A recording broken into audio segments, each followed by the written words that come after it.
Lakhtar CNG pump પાસે truck એસોસિએશનના ડ્રાઈવરો હાઈવે પર ચક્કાજામ કર્યો।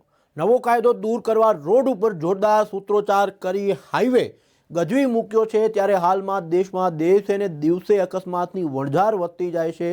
ત્યારે સરકાર દ્વારા મોટર વ્હીકલ એક્ટમાં નવો સુધારો કરવામાં આવ્યો છે, જેમાં હિટ એન્ડ રનની ઘટનાના કેસમાં સરકાર દ્વારા કડક દંડ અને સજાની જોગવાઈનો કાયદો લોકસભામાં પસાર કરવામાં આવ્યો છે। ત્યારે આ આકરી સજા અને દંડની જોગવાઈનો વિરોધ સમગ્ર ભારતમાં ટ્રક ચાલકો દ્વારા ટ્રક ચાલકોના એસોસિએશન દ્વારા કરવામાં આવી રહ્યો છે। રોડ અકસ્માત કરનારી કોઈપણ ડ્રાઈવર ઇજાગ્રસ્ત વ્યક્તિને રોડ ઉપર છોડી દઈ ભાગી જશે તેને 10 વર્ષની સજા થશે, પરંતુ અકસ્માત કરનારી વ્યક્તિ ઇજાગ્રસ્ત વ્યક્તિને હોસ્પિટલમાં લઈ જશે તો સજા ઓછી થશે।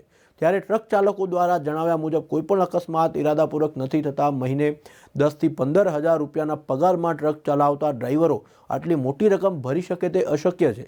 સરકાર દ્વારા અકસ્માતના કાયદા બનાવતા પૂર્વે ટ્રક ડ્રાઈવરોની આર્થિક હાલતમાં તેમની કુટુંબની હાલતને ધ્યાનમાં રાખીને કાયદા બનાવવા જોઈએ। હાલમાં કાયદામાં ફેરવિચારણા કરવી જોઈએ।